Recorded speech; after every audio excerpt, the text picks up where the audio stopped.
Here we go. The sum. God, they're gonna shoot look him. younger. I heard somebody compare some of he's them. got a sprint. It's not a Tom Cruise movie without a sprint. That was yo.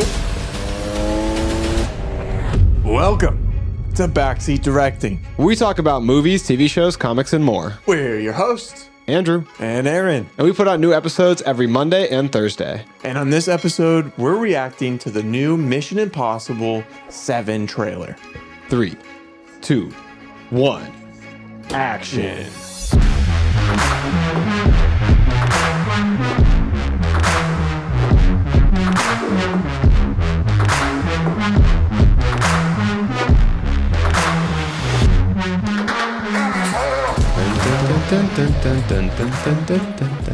So, Aaron, considering we just nailed that intro on the very first take, what are we talking about today? Dude, we got the new Mission Impossible Dead Reckoning Part 1 trailer that just dropped. And I'm very excited for this movie, even though it's on your box office team, whatever. Suck it. I just will buy a ticket for something else and go watch this. I got a plan. I'm gonna have security on your ass so fast. So people want to watch this trailer, so I say we get to it early on, get it started, and see what our reaction is to this. And here Our lives go. And here we are the sum of our choices. God, such a beautiful shot over the edge of that We cliff. cannot escape the past. I know this voice is like one of the previous villains or something, I think I've heard, but I don't know who. It's gonna cost you. It's gonna cost you dearly. God, they're gonna shoot look him. younger. He started aging backwards. God, they're gonna have so many sick locations in this movie. Dude, yeah, I was Already just look gonna at the say, desert, the ocean. They're under the sea. I think they filmed in Venice, Italy for this movie too. It's been a long time, friend. Hey, he looks good in a suit.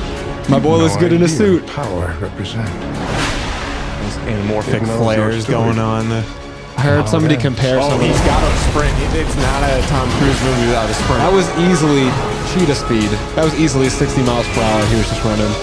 That's probably why he's so young, man. He sprints all the time. He's After you. That's sick. Those guns, History that is was written. cool. That gave me Matrix all vibes. the The Dutch first movie angles. If anything There's a happens, bunch of Dutch there's no angle place shots. to keeps you on your toes. that is written. I'm gonna kill you for that. Is that what he Oh, said? here it is. Yo. Oh damn. Just got like chills right there. Look at that. Let's go. Ethan, what's your objective? I love this guy. I love the. He's still running. I love the Mission Impossible family. Your life train, will that always whole, matter more to me. Track just blew my up. own. Dude, this looks like it's gonna be non-stop action. Look at that, dude. I think, was that the Arc de Triomphe or whatever in France that they just had in John Wick? Accept that. The traffic circles are Yeah, like, no, the traffic right. circles are coming in.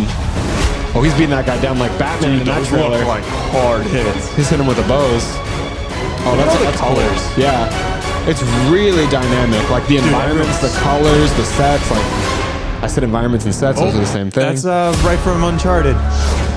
Oh, yeah, it reminds me of Wanted as well. There's a few things that remind me of Wanted. When he drops down, Dude, that was pretty cool. when he drops down and ducks like as the train goes into the thing, that reminds me of Wanted. And like catching the hand at the edge of the train, also Wanted inspired. I feel like. Yeah. Love that movie. Dude, that hyped me up. It looked like we saw, you know how like in Marvel trailers we see like basically the whole movie in the trailer? I feel like we kind of got that, but something tells me that we haven't seen it. Just scratch the surface. Yeah, like No, I like think- if he's willing to show us that jump off the side of the mountain with the motorcycle like months ago as like just promotional material, like there's gonna be some crazy stuff that's gonna happen in this movie. And then that promotional stunt they did too, where he jumped out of the plane. I mean, I think we saw a little bit of him flying through the air in the trailer.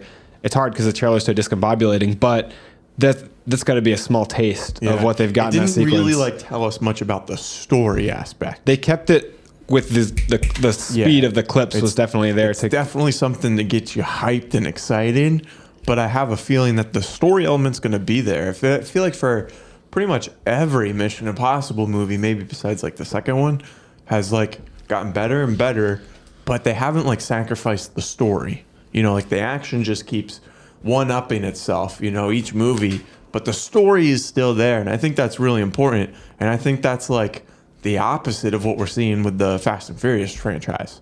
You know, like they're getting more and more away from reality, and they're trying to up it, and then the story is just literally crumbling. You know what I mean? Like, Crumbling like that giant parking garage that Vin Diesel just stomped into. exactly. dust. I feel like they've done a good job of like keeping the consistency of reality, but still like taking things to the next level. Well, I think Tom Cruise has a huge stake in Mission Impossible, and I think he has a really deep understanding of what people want to see in terms of entertainment. And you know, people call the guy a lot of things, but he knows what people want to see. And I think he understands storytelling has to be at the center of everything. It can be bombastic action, but that has to be rooted in something. It's got to be motivated by something. Yeah. Yeah. If there's not motivation behind the action, then the action is just pointless. And you have to care. You have to care about the stakes. And I think I was just like compelled to, when I saw some of these characters, I was just like, oh man, it's so good to see them again. Like the Mission Impossible family is back. I don't really feel like that towards really cast members of the Fast and the Furious series, but I do feel like that in Mission Impossible. I'm like, oh look, it's Benji. Right. And I think that with this little family that they've cultivated, like the stakes are there. Cause dude, if Benji was like shot in the stomach, and just Don't imagine, talk like that, man. like Ethan just sprinting to save him, like the stakes would be so high. You care about the characters. I feel like I'm going to continually compare this to Fast and Furious, because I mean they're both on like similar number of movies, Both on like 8 to 10. yeah, and they're like the same characters. You know, it's very similar, but it's a lot different at the same time. And I forget the exact point that I wanted to make. I think it was like when Dwayne "The Rock" Johnson got reintroduced in this new movie, and it was said like, oh, he's in the end credits, he's coming back. That didn't make me any more excited to go see the Fast and Furious movies, you know. But like you said, when you see Benji and all these other characters popping up in this trailer, you're like, okay, I'm invested. And the thing is, this movie can, to me, cultivate more excitement in me than the Fast and the Furious, even though Fast 10 has possibly the most stacked cast in history of movies. Like we're talking 15 top billing actors in Fast 10. Yeah. And Mission Impossible's like, we're good. We got Tom Cruise. There's other stars in the movie. Like, I mean, we've been talking about Benji. Like, he's a star. Simon Pegg's a star. But Tom Cruise is like that A-list actor. And then in Fast and Furious, there's 10 yeah, you A-list have actors. like 10 leading actors and actresses that could be like the main character of a movie, and they are in other movies. Yeah. But you're right. In these, it's mostly Tom Cruise, but the supporting cast is all really solid as well. They're just not all like leading actors and actresses in other roles necessarily.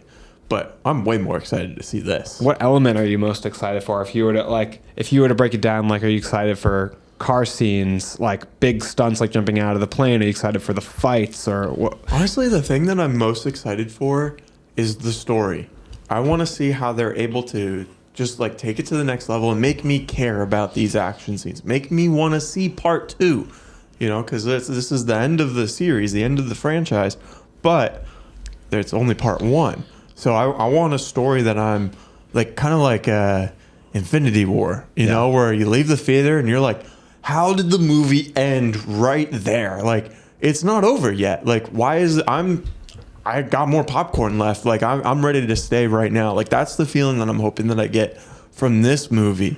You know, like I know the action's going to be cool. I mean, that trailer was awesome, but it didn't tell me much about the story. And that's the thing that I'm anticipating the most. And I haven't been let down with the last 3 or 4 Mission Impossibles that I've liked. Each one I've liked more than the last one. And I was like, they can't make another one that's better. Dude, you're right. He looks younger than Ghost Protocol. Yeah. He looks younger than that. Yeah, for sure. Or even like go back to like Mission Impossible 3. you know, where he had like the longer hair and stuff. Like he definitely looks younger now. He looks better than that. I think at least. Yeah, for sure. I mean, this movie definitely I think is going to blow us out of the water. How do you think they stay fresh? You know, like how do you keep a franchise like this fresh over and over and over again? Like when it's so easy to create that fatigue of the same story. I think from my perspective, it's that the stakes were always high. The stakes throughout Mission Impossible have been like U.S. intelligence falling into the wrong hands, potential wars, potential world-ending threats. The stakes have always been high. What I think they continue to do is give us new, fresh. One of our lights is over here dying. It's crying for help. But I think what they continue to do in the Mission Impossible franchise is find creative ways to display espionage. Like at the beginning of Fallout, when they convince that guy that his plans already come to fruition, and they've had this elaborate hoax of a fake room and then a fake news channel making it seem like there's already been this world ending, his plan's been enacted, and then get the information from him. It's espionage, it's deceit, it's like they're information gathering, because you can drive a motorcycle off of a ramp all day, but they continue to refresh their movies with new locations, new beautiful, stunning locations, and then like focusing in on that espionage, like the stealth. They're like, oh, he's not going to break into a building. He's going to scale the wall on the side of a building, and he's going to do it in real life. Yeah. And I feel like that creativity is what keeps us coming back. It's hard. Yeah. It's like when you talk about like Shonda Rhimes writing a dozen seasons of Grey's Anatomy, I'm like, how does she keep coming up with ideas? It's very similar, like you said, to come up with fresh ideas for a franchise this long. I think, like you said, like the stakes are real, or they feel real. They feel like something could actually happen to these characters. The core of it's characters, right? It's that. And I was going to say the next point is that it's somewhat like the consistency of reality is the same from movie to movie to movie, which is something that we were mentioning about the Fast franchise, that each one is like completely different. I think they were in space for the 9th one. Like, how is that anywhere related to the other movies, you know? But then that third point that I think that keeps everything together is relationships, you know, between all the characters, and compelling villains, you know, memorable villains. And great actors and actresses playing those roles. I've heard that's what kind of keeps the franchise going. I've heard the best thing about the new Fast 10 movie is Jason Momoa as the villain, as Dante. Yeah, but like, shouldn't it be like these characters that you spent 10 movies with, like that be like one of the best things about the movie? You know, like, I mean, I guess it's good that like, it's like, there's a refreshing new villain, you know, but like, that's the best. That's like the best, because I've heard that it's like the only saving grace in the movie. You know. Well, we should all go see it for ourselves and find out. Yeah. Don't put the pedal to the metal on that one. Maybe pump the brakes there a little bit. All right, it's enough Fast and the Furious puns. These movies are both on my box office list, so I hope that they both do stunning amounts of box office returns. I think this one's gonna. I think Fast 10 will bring in a decent amount too, but I think this one's going to do pretty darn good. This marketing is awesome. They put together a really good trailer. Yeah, starting with like releasing behind the scenes stuff of these crazy stunts, I think is brilliant. You know, releasing a 10-minute little mini doc or whatever of him riding the motorcycle off that cliff, and then basically ending the trailer with showing us the post-production version of that scene that they filmed. So like tying it together is awesome. Yeah. I'm excited to see this movie. Because in the clip, if you watch the clip, it's like this big ramp they built, and then they obviously use special effects or what have you to now in the actual movie, he's not driving off a ramp because that'd be a little too convenient. He's driving off the face of a cliff, and it just looks so good. I mean, the drop, the clouds, the actual landscape itself that they use special effects to design, it looks stunning. Like, I think the movie's going to look really good. Action's going to be nonstop, heart pounding. Tom Cruise is going to deliver, and I hope that it makes even more money than Top Gun Maverick. That would help your team out a lot. Thank you, everyone, for listening to our episodes. Again, we post new episodes every Monday and Thursday on YouTube, Spotify, Apple Podcasts, and wherever else you get your podcasts. If you want to interact with our short clips from our episodes, we post those on Instagram, TikTok, Facebook, and YouTube Shorts. We post those every day. And we've been commenting back and forth in all of the comments lately. We've been going pretty ham with all of that. So thank you, everyone, for the support of the channel. We actually like to respond to our comments in some instances on the show, which is something that we've been trying to get back to later. Which comment are you bringing up now? What do you got for us? We actually have another new comment from the video that we did with based on Aquaman and the logic of. Oh yes, it has a curse word in it, so cover your ears if you're not favorable to it. It says it's a fucking movie. It's a fictional movie. Who cares, my guy? Dumb. That's hilarious. So a little bit of context. That was an episode that I think is titled like DC Future Plans or something. And Justin was actually filling in for Andrew on that episode. And we were talking about Aquaman. And I was saying how the sharks just don't really look right. Like, because they're supposed to be swimming in real life. Like, they can't sit still. They can't hover. They die. And I gave reasons to why I think this took me out of the movie. Not saying that it was a dumb idea, but just saying, like, when I watched that scene, I realized again, like, oh, like I'm watching a movie here, you know, and now I'm getting distracted with other things. Like, I'm not connected to the story anymore. And man, people were lighting me up for it, saying like, oh, it's just a movie. But obviously he cares so much that he has to comment. It's basically shouting at you over text. Because if he didn't care, he probably would have just scrolled past the video. But hey, thank you for the comment. Thank you for the support, everyone, whether it's positive or negative. We love to interact with you and hear what you guys have to say. And that's a wrap.